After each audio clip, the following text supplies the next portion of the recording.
Чегибиз урабасын, дабасыз дарт баспасын. Өнөр билимибиз өсөр болсун. Кырманыбыз эгинге толсун. Молчулук болсун, токчулук болсун. Бисмиллахи рахмани рахим. Во имя Аллаха, милостивого и милосердного. Ассаламу алейкум ва рахматуллахи ва баракатух. Многоуважаемые братья и сестры мусульмане. Сегодня у нас гость в студии, директор аналитического института «Религия, право и политика» Кадр Аджи Маликов. Кадр Аджи, ассаламу алейкум. Алейкум ассалам.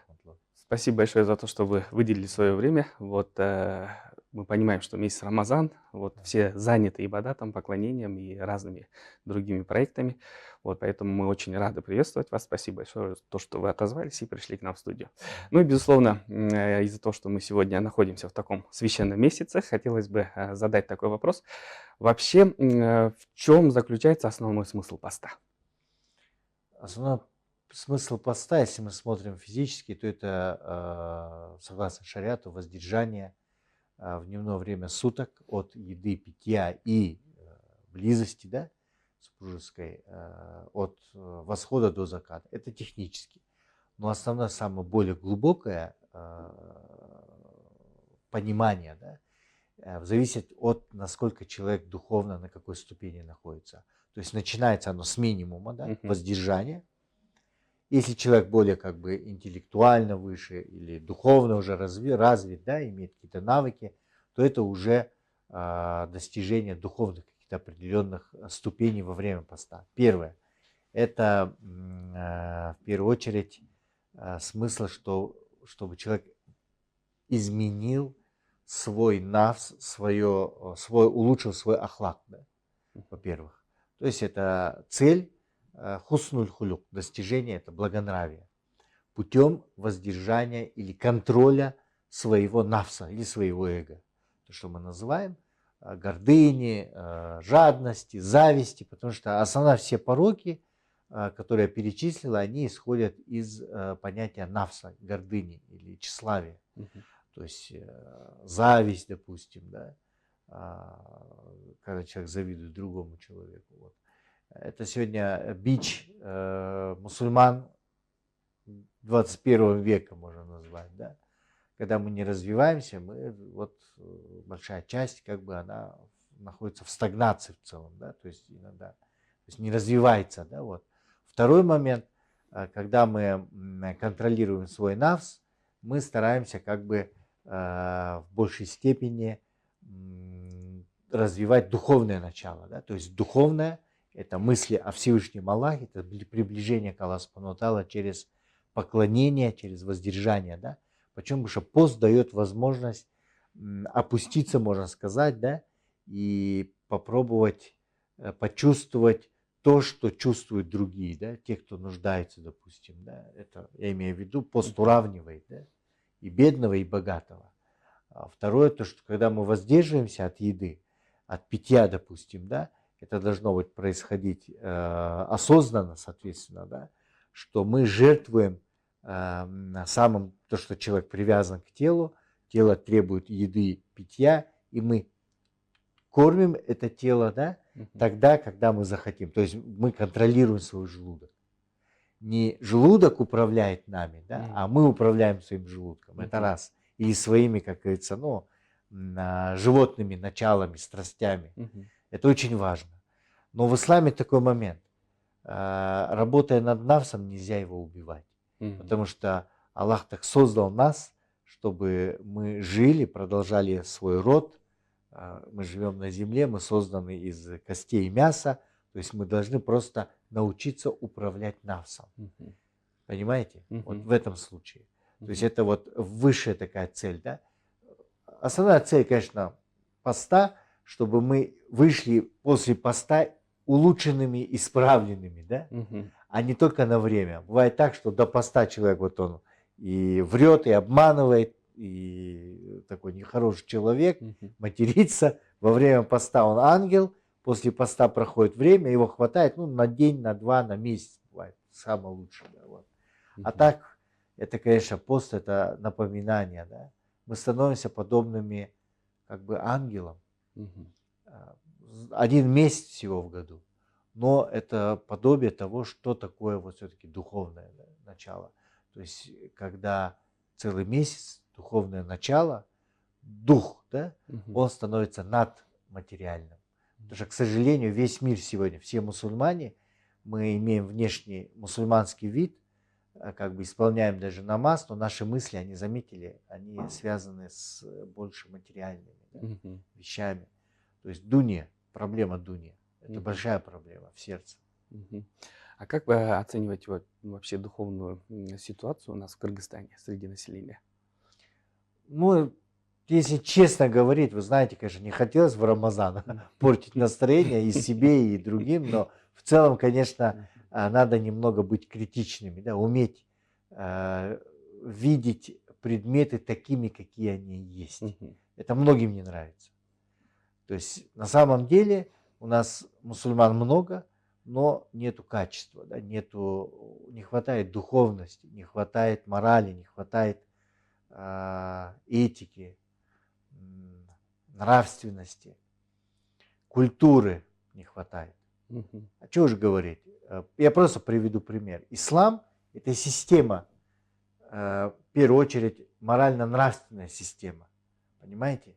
То есть, когда человек принимает ислам, он должен измениться.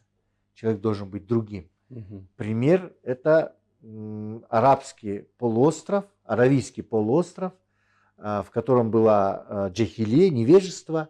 Люди находились в глубоком невежестве, были войны между собой, люди, как говорится, были плохого нрава. Мгм. Пришел пророк, саллаллаху алейхи вассалям, пришел ислам, общество изменилось за счет ислама. Оно стало другим.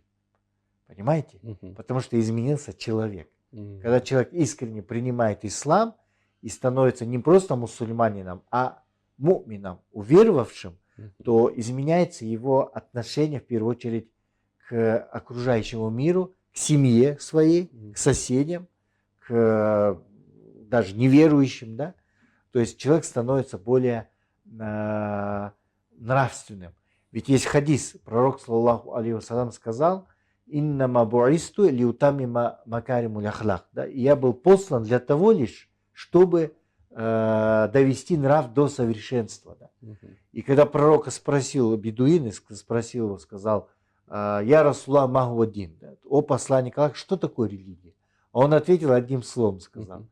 «Хуснуль хулюк». Мгм. То есть хуснуль хулюк – это благонравным быть, благонравие, да? Мгм. И вот это мы не достигаем. Мгм. Понимаете, у нас есть количество, а качества нет. Но в чем проявляется качество? Посмотрите, когда пришел ислам, он изменил общество. В каком плане? Общество стало безопасным. Мгм. То есть во времена джахилии сосед мог украсть у соседа. Один человек мог напасть на другого, да? Мгм. Понимаете? Но когда пришел ислам, он приносит безопасность и мир, стабильность. То есть понятие поэтому ислам, и оно исходит из одного корня сильм. Мгм. Сильм – один корень с понятия салам, мир, да? Мгм. И мы здороваемся, когда желаем друг другу ассалам алейкум, да? Я желаю тебе мира, и ты мне желаешь мира. Понимаете? То есть ислам он очень привязан к стабильности, безопасности, к миру, в первую очередь в сакина, мир, удовлетворенность в душе. Человека начинает, когда ислам принимает, начинает восстанавливаться, то есть воцаряется полнейший мир в душе. Да? Мгм. Он становится благонравным. И он несет мир. Но у нас, посмотрите, мусульмане, когда вот мы сами верующие, вот после джума намаза я сам выхожу, я заметил, что я не улыбаюсь. Потому Мгм. что все не улыбаются. Мгм. Такие злые выходим, да. Второй момент, то что, будучи мусульманами, 90, почти 8% мы Мгм. мусульмане в обществе, много очень на джума, полные мечети, но даже в мечетях воруют. Мгм. Мы боимся друг друга.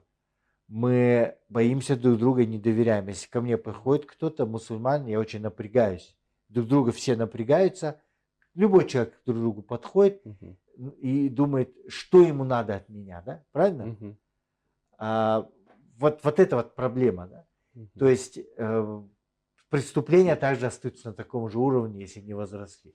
появляется еще хуже, педофилия там и так далее. Да? Что это? Почему ислам не изменил общество наше? Какой вопрос? Какой ислам, значит, мы придерживаемся? Что это за ислам? Это тот ли ислам, с которым пришел наш пророк Мухаммад, саллаллаху алейхи вассалям, или это что-то другое? Почему тот ислам, которым мы придерживаемся, он не изменяет нас, не изменяет наши отношения? Он изменил нашу внешность. Да, он запретил слушать даже музыку, учиться запрещает. Да? Женщины должны дома сидеть. Мы должны, как бы, понимаете, да, не развиваться, ничего, да? Но в то же самое время одновременно еще это плюс запреты, агрессия. Куда мы идем? Да? Вот это вопрос. Происходит какая-то, вот я не знаю, или саудизация, или пакистанизация общества, да? А где наш ислам? Где тот ислам, с которым пришел Мухаммад, саллаллаху алейхи вассалям, который принес ислам, который несет свет, развитие, прогресс? Вот этот вопрос, он, я не скажу, что философский, это фундаментальный. Он касается не только Кыргызстана. То же самая ситуация и во многих странах мусульманских, где есть воровство, наркотики, обман. Даже в торговле обман. Вот просите любого мусульманина, с другой стороны, с кем он будет бизнес иметь. Он скажет, с европейцем, или с китайцем, или с японцем. А вопрос, почему? Почему не с таким же, вот, с другой, с мусульманской страны? Потому что мы обманываем друг друга. А с чем связана вообще такая ситуация? Вот именно Культура. Культура, да? Культура. Вы заметили, мы говорим о чистоте. Есть хадис. Аль-иман, ан-назафа джузу мин аль-иман. Да, или нисфу мин аль-иман. То есть чистота, часть веры или половина даже веры. Чистота. Простая чистота, гигиена. Но вы, если поедете в некоторые мусульманские страны, то вы не найдете там гигиены и чистоты. Люди ходят на улицу. Люди после туалета не моют руки. И при этом говорят бисмилля и кушают, допустим. Как вам это? То есть я имею в виду то, что есть теория в книгах, есть практика. Ислам остался в книгах. Он есть в книгах. А вот поэтому большая разница жизни, между да? мусульманами и исламом. Это две разные вещи. А сегодня вы увидите отношения, да, не большинство сунну увидите в европейских странах. То есть, понимаете, да? У нас есть мусульмане, как говорил один ученый, у нас есть мусульмане, но нет ислама. Да? А как выйти из этой ситуации? В первую очередь должно быть пробуждение. В первую очередь, наверное, ученые должны показать пример. Не начнется изменение общества, пока не будет показан пример, как это изменять. То есть должна быть исламская интеллигенция, исламские мыслители, да? Духовные, да, так сказать, примеры. Потому что ислам это не теория, это конкретная практика. Поэтому был ниспослан пророк, саллаллаху алейхи вассалям. А так бы, если было в другом понимании, то хватило бы и книги. Ангела послал бы Аллах с книгой, с Кораном и все. Нет. Почему Аллах послал именно человека среди нас? Пророком сделал, посланником. Потому что он, как он, мы должны видеть пример для подражания. А кто из нас подражает? Да, говорят хадисы пророка, саллаллаху алейхи вассалям, но кто из нас подражает его характеру? То есть, понимаете, я даже сам себе это говорю больше, да? То, что мы призываем, но как мы ведем себя в семье? Мы кричим на детей, мы можем поднять руку на супругу или кричать, да? Мы как ведем с соседями себя или с родственниками? Допустим, как мы торгуем, как мы покупаем, да? Кто для нас пример? Хоть кто, но не пророк, саллаллаху алейхи вассалям. Получается в практике так. Поэтому самое лучшее, это когда мы, ученые ислама, будем поступать так, как велит нам ислам, как велит нам совесть, иман. И подражать пророку, саллаллаху алейхи вассалям. Говорить правду, говорить искренне. То есть говорить и исполнять. Потому что лучший призыв – это не слова, а твое поведение. Твое, как бы, отношение. Да? Вот. Это наилучшее, наверное, я думаю. То есть начать с этого, мне кажется. То есть пробуждать, потому что большинство мы спим, мы сегодня зацикливаемся на внешней атрибутике. У нас много начинает появляться лицемерие. Это называется ситуативная религиозность. То есть, когда мне надо, я религиозный, я альхамдулилля мусульманин. И когда мне надо также, я как бы, вера чуть подождет, но мне важно, потому что заметили, когда вроде человек верующий, там, вот мы все как бы, альхамдулилля, но когда касается денег, получения прибыли, мы становимся чуть другим. У нас мозги начинают становиться чисто капитализм, да, работают как счетная машинка, да, никаких этих. Поэтому здесь важно, мне кажется, чуть думать, пересматривать. Я позитивно смотрю, что у нас, альхамдулилля, в Кыргызстане очень большие перспективы и очень хорошая мусульманская община, альхамдулилля. У нас это есть. На нас смотрят даже некоторые страны, некоторые мусульмане из Центральной Азии, в Центральной Азии. То есть у нас очень динамично это. А почему? Потому что мы говорим, мы это обсуждаем, вот сейчас с вами, да, какие-то вещи, может быть, очень острые, но это важно, да, для того, чтобы, альхамдулилля, началось вот это вот развитие. Потому что ислам – это динамика, исламская мысль – это не стагнация, это динамичное развитие, да, вот. И у нас оно есть, да, постепенно оно есть.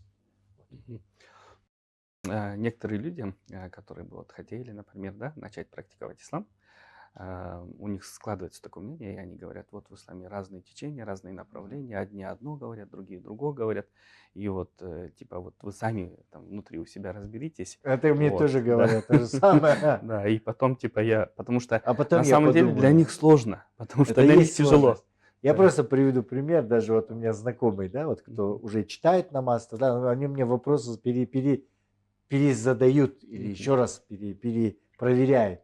Я говорю, а почему? Потому что, говорят, в одном сайте один говорит харам, это вещь, на другом сайте или в другой информации на YouTube говорит второй, что это халал. То есть от харама до халала. Да? И кому верить, говорит? Кто даст ответ? Понимаете? А муфтият занят, естественно, у них сайт слабенький еще, уже сколько лет. Так, если подойти спросить, населения много, времени не хватает, нужно как бы много других дел важных, исполнять намаз, читать джаназа, вот. И получается, население осталось как бы и с муфтиятом, и без муфтията, с молдой, и без молдо, да? То есть где брать информацию? Естественно, это Google имам. Он выручает. Интернет имам или Google имам или YouTube имам, да? То есть вы можете просто забить, и вам столько ответов даст этот имам, да? А тем более сейчас с учетом развития искусственного интеллекта. Он может ответить на любой вопрос по шариату. Зачем нам вообще алымы и молдо? Зачем нам алымы? Если искусственный интеллект, он все книги знает наизусть, все исламские, он и будет отвечать, правильно? Вот здесь вот зарыто, говорят, сатана в деталях, в мелочах. Вот здесь вот есть опасность. Когда человек не приходит к имаму, к молдо, когда мало задают вопрос, он удовлетворяется Google имамом или искусственным интеллектом, он, по сути дела, попадает под контроль сатаны. Потому что там это на самом деле все проецируемо. Потому что искусственный интеллект строится на логике и не учитывает духовности. То есть у него нет души. Вы понимаете в этом смысле? Это очень момент очень тонкий. Да? Вот. Ведь сатана, лян Аллах алейхи, шайтан, его нельзя назвать кафиром в понятии куфра, неверия. Он верит в Аллаха. И он единобожник. Он говорит, ты один, Аллаху. Ты есть. Он себя называет муахид. Тот, кто не предает Аллаху соучастника. И он, обманывая этим, говорит, что почему свою гордость он закрывает так, что я не подчинился тебе, поклоняясь Адаму, не потому что я лучше него. Это в Коране он говорит, да, я лучше него. Но потом, как бы за оправдание, он говорит, что я не подчиняюсь тому, кого ты создал. Я поклоняюсь только единому Творцу и только Создателю, а не созданному. Как все ангелы поклонились. Понятно, да? Здесь хитрость, настолько хитрый он, да? лян Аллах алейхи, пусть Аллах под проклятием он, сатана, он очень хитрый, он настолько хитрый, что он обманывает большинство людей. То есть вот через это раз. Второе, допустим, когда мы обращаемся, мы должны обращаться все-таки не к YouTube имамам, не к Google имамам, а к живым. И именно там имамы, которые живут рядом с тобой в твоем обществе. Ведь есть имамы, которые есть ученые алымы с Саудовской Аравии, с Кувейта, с Пакистана, с Индии, с Турции, допустим, с Бангладеш и так далее. Да? Но мы-то живем здесь. Проблема-то здесь происходит. Поэтому здесь необходимо, чтобы верующие спрашивали у местных алымов, которые знают что? Знают культуру твоего народа, знают твой менталитет. Как ты думаешь? Знают политическую ситуацию, я не знаю, знают экономику, да? Которые как бы живут в этом обществе, и они фатву тебе и решения дадут, исходя из именно цели ислама, из сути ислама, да? С учетом вот этих нюансов. Ведь тот, кто живет, например, за 1000 километров, он не знает, какая у нас специфика в стране. А есть и такие, которые, сидя за 1000 километров, дают фатвы направо и налево, не учитывая вот этих нюансов. Да? И поэтому у нас начинаются проблемы. Наличие разных джаматов в Кыргызстане, в принципе, это нормальное явление. Да? Это естественный процесс. Потому что если поедете в любую страну, в любой точке мира, есть разные масхабы, есть разные течения и так далее. Другое дело, что у нас есть свой так называемый уже устоявшийся веками, да, традиционное, укоренившееся, да, то есть это вот наследие наших предков или наших ученых. И мы наследие это, турас, мурас, да, должны сохранять.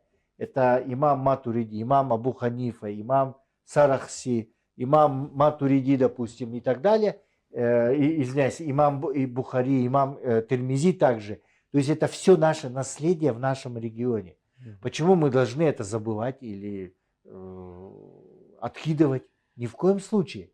Вот то, что верили наши джеты Атабабалар, да, вот джеты Аталар, или Атабабалар все, будучи принять ислам, они же приняли ислам, с чьих рук, да?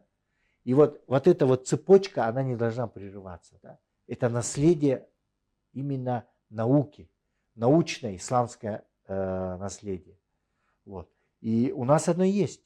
Мы сидим на этом сундуках этого наследия, этого, я не знаю, огромного пласта, да, и культуры, и традиций, да, исламских именно.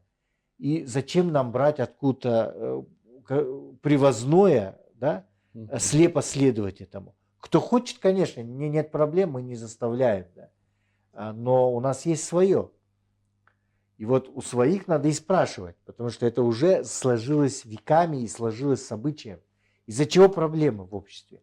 Это когда, допустим, молодой человек, выезжая куда-то, привозит оттуда понимание ислама именно через призму чужой культуры или обычаев, допустим, да? Но думая, что это ислам. Привозит и начинает здесь сразу внедрять определенные чуждые моменты. Да? Или начинает критиковать наш уже веками сложившийся, ну, как бы национальные определенные ценности, да, культуру. Да? Я просто приведу пример. У нас вот у кыргызов, вы знаете, есть традиция, допустим, когда джугуну, да, например, да, невеста... Дань уважения. Дань уважения, просто она же не саджда падает, Да, правильно? поклон приветствия. Она чуть-чуть наклоняется. Такие же традиции есть у японцев, у корейцев. Это национальный характер. Да? То есть понятие уважения, вежливости, чуть-чуть наклон, вот так, да? Или просто мы вот так делаем, да? Кстати, некоторые Мусульмане друг друга.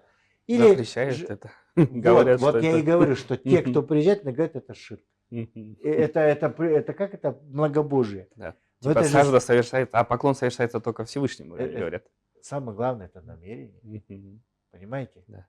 Если мы приведем аят, где Аллах Таала приказывает делать саджда, и не себе, а кому делать? Адаму, созданному. А почему ангелы поклонились? А шайтан воспротивился.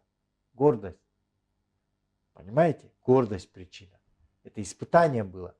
Здесь же, в нашем случае, мы выражаем национальное, у кого-то вот так честь отдавать, может быть, уважение.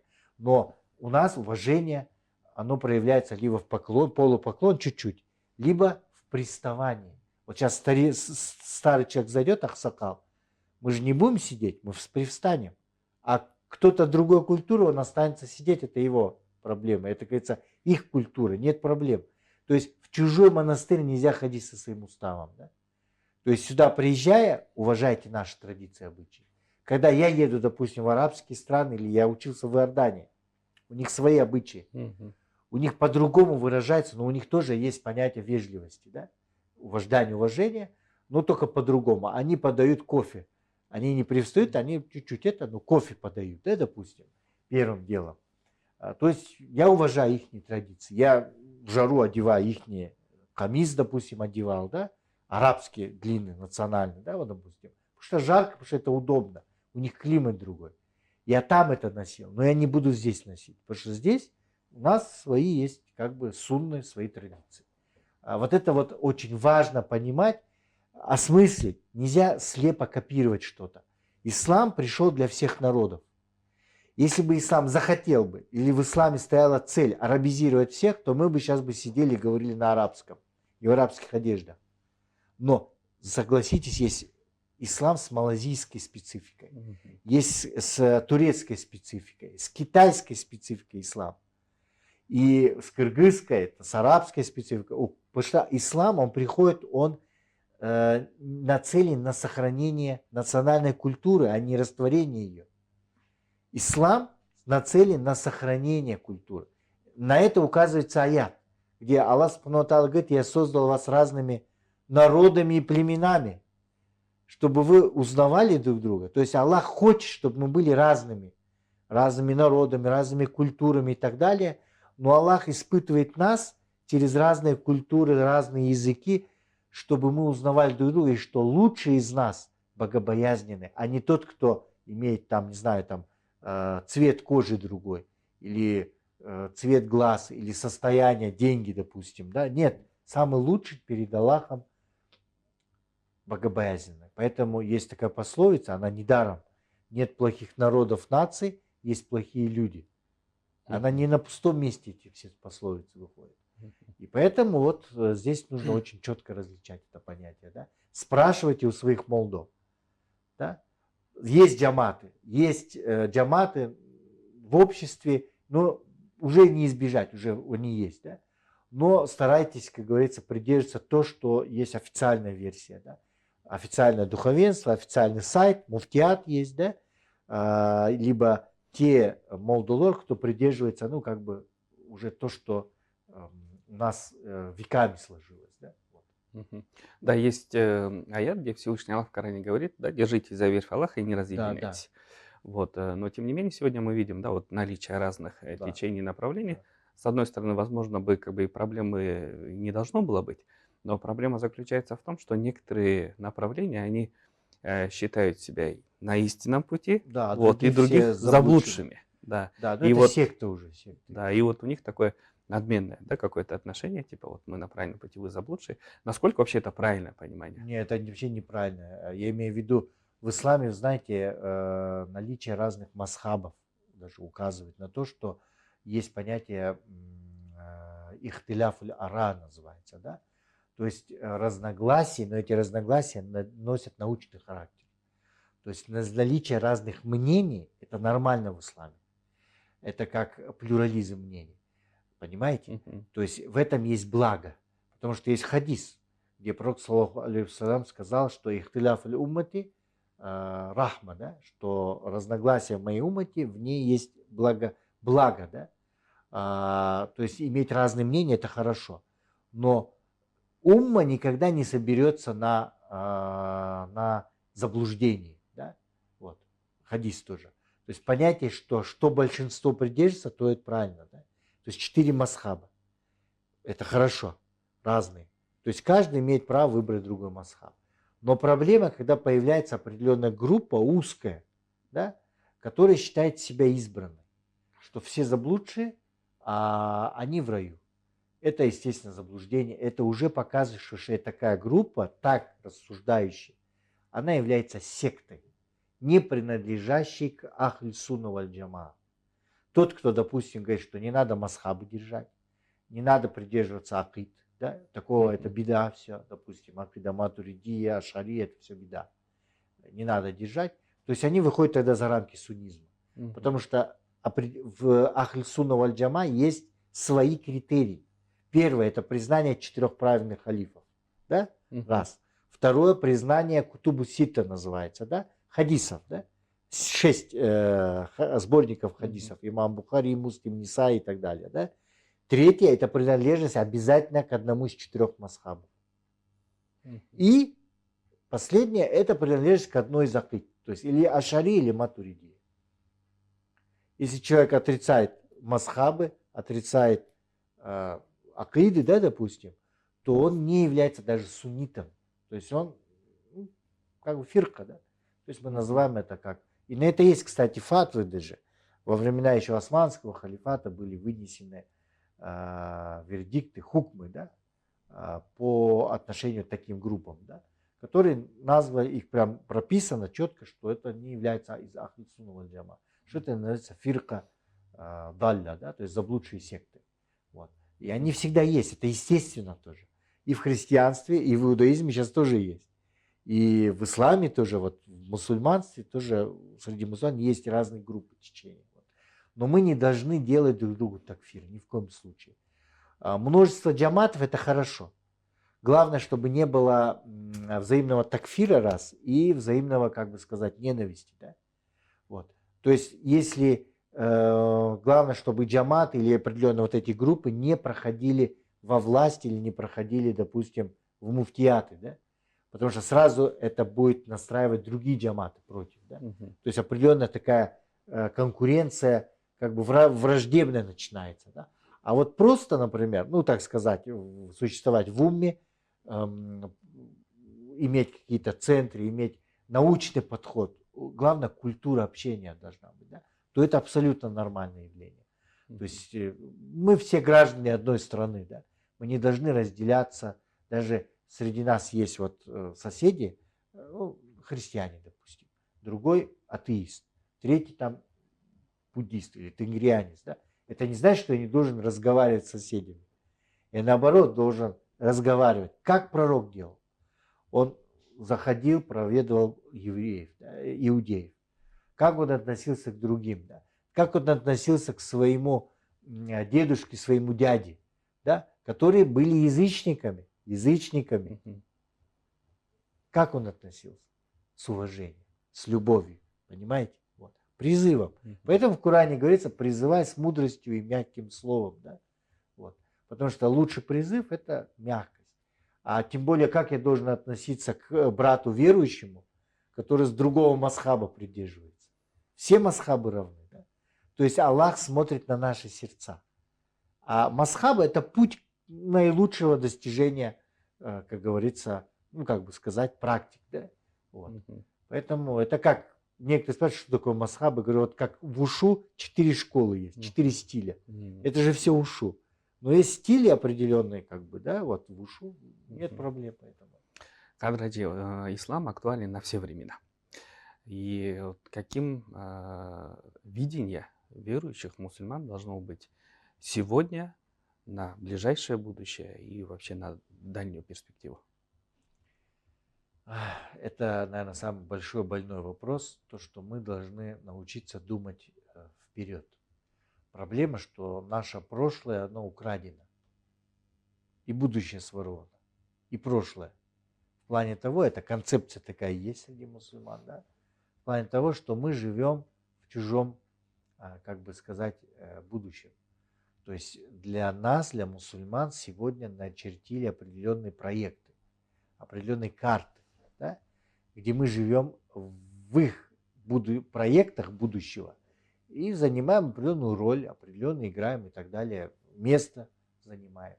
Особенно в системе культуры, в системе доступа к энергоресурсам. Да. Вот. У нас своего нету, мы сами не проектируем свое будущее, не проецируем даже, да, и не думаем, не создаем картинку будущего. А прошлое у нас украдено. В каком смысле? То есть вся история сегодня, если видите, да, вот в СМИ, в средствах массовой информации, история ислама, она преподносится в искаженном виде. Да? То есть история. Сами мусульмане не знают свою историю. Вот, например, если мы спросим, вот простого обывателя, мусульманина, кого ты больше знаешь? Вот в бывших странах Советского Союза. Например, знаешь ли ты Гегеля, Пушкина, «Четыре мушкетера» читал? А теперь ответь вопрос. Кто такой Ибн Рушд? Кто такой Аль-Фараби? Читал ли ты, допустим, труды Абу Али ибн Сина, допустим? Я не знаю таких. Ну, так слышал что-то. Вот понимаете, да? То есть это была целая колониальная политика раньше, да? То есть политика направленная на определенную борьбу с памятью, да? Потому что это и есть борьба с памятью. Если у народа нет прошлого, у него нет ни настоящего, ни будущего. И нам эту память немного стерли, так скажу. Я просто приведу пример. Когда одна террористическая организация захватила один город в Сирии и в Ираке, то первым делом что они начали делать? Уничтожать музеи. Потому что там артефакты, доказательства, что у этого народа, у сирийцев или иракцев есть древнее прошлое. Начинающие с Ассирии, с древних шумеров, допустим, да? Они это уничтожали. Потому что они назвали это идолом. На самом деле как? Часть уничтожили, часть продали в музей на Запад. Чтобы мусульмане не знали своей истории. Чтобы писать новую историю, необходимо уничтожить прошлое. Новая история искаженная. Да? Вот. Поэтому, мне кажется, нам нужно возвращать наше мышление из прошлого, направить ее как бы на будущее, на размышления о будущем. А у нас оно есть в Коране. Внимательнее читайте Коран, смотрите Сунну. Там все написано. Что написано? О том, что эту землю унаследуют праведные. То есть это означает, что землю должны унаследовать праведные в плане того, что такое праведность, раз, вопрос. Вопрос, какую землю, где эта земля? Земля – это этот мир. Да? О том, что мы должны планировать свое будущее, создавать лучшую картинку будущего. Заметьте, у нас картинок нет, либо нам ее создают, да? Что мусульмане, они в будущем будут такие-такие-то, что у них нет будущего, что они все террористы, что они там, у них есть, наоборот, откат назад, на примере Талибан там или там, понимаете, всем натягивают картинку Афганистана, и нам в том числе. И у нас изменяется эта картинка, вот что самое страшное. То есть есть определенные группы, которые несут массовую, так сказать, культуру извне, из-за рубежа, понимание ислама. И постепенно у нас общество начинает изменяться, и мы начинаем думать уже как там думают. Да? Женщина должна сидеть дома, женщина не должна учиться. Женщина это второй сорт, допустим. Да? Это насчет женщин. Насчет мужчин то же самое. Да? Зачем тебе обучаться? Или знание это харам. Математика, что ты с этим сделаешь? Она тебе не поможет в ахире. Изучай только Коран и все, и Сунну. Больше ничего не надо, все остальное не нужно. Это беда, да, например. Телефон не используй, шайтан.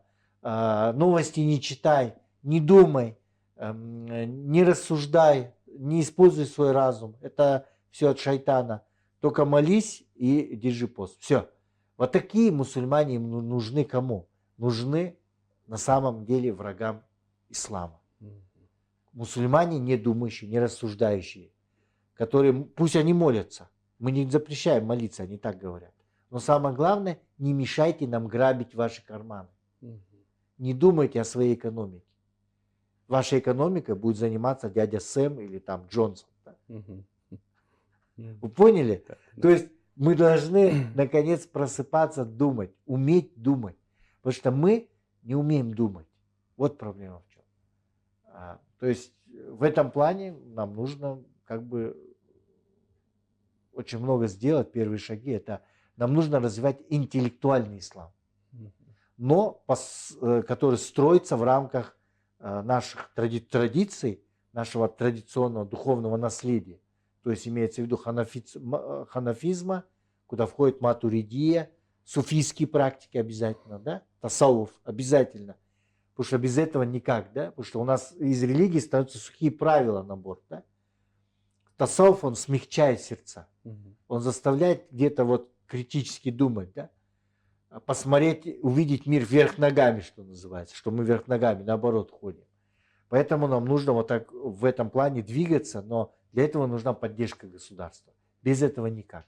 Потому что у всех джаматов, допустим, у кого есть внешний центр управления, у них есть определенные возможности, а для простых вот наших молдолор, имамы, они остались, да, без зарплаты, без ничего. Да. Если хочет государство, чтобы его ресурс, вот этот вот огромный духовный, религиозный ресурс был направлен на созидательное русло, чтобы он был основой для развития государства, национального государства, да, то государство должно этот ресурс, как бы сказать, защищать от использования определенных сект, определенных лиц, определенных даже групп, даже есть политиков, да, внутри, кто хочет использовать для достижения своих корыстных целей.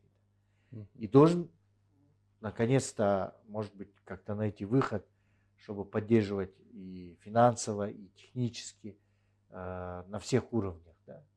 Вот. Об этом мы говорим который год, но не знаем, как сделать. Вот фонд был создан, он сейчас и работает вроде бы, фонд Иман, да. Вот что-то в этом роде, но поинтенсивнее нужно. И нужно за свой счет, не за счет внешних инвестиций. Те, кто платят деньги, они просто не дают деньги извне. Понятно. Кадради, к сожалению, наше эфирное время подходит к концу. Очень интересная беседа. Спасибо большое за то, что вы выделили свое драгоценное время. Пусть Всевышний Аллах примет ваш пост, все ваши дуа, все ваши ибадаты, которые вы совершаете. Даст вам благополучие, вот, бараката во всех ваших новых начинаниях, во всех ваших проектах. Вот, всем мусульманскому миру. Да. Вот, и напоследок пару слов обращения ко всем верующим всего мира. Нас, в принципе, смотрит все русскоязычное пространство, поэтому вам слово. В первую очередь хочу еще раз поздравить вас с наступившим Орозуа, да, священным постом. И в этот священный месяц Рамадан, этот месяц очищения, месяц переосмысления. Вот сейчас я почему это сказал, немного мы отошли от поста, чтобы вы начали думать, что вы все-таки на Рамадан попробовали перезагрузиться. Да, это как бы такой стимул перезагрузки. Мы все должны что-то делать, изменяться, да, выйти из зоны комфорта, задуматься, подумать, где-то раскаяться, где-то поплакать, где-то что-то сделать. Но Рамадан, он для того и сделан, дан Аллахом, чтобы мы очистились. Это месяц, в который сгорают грехи.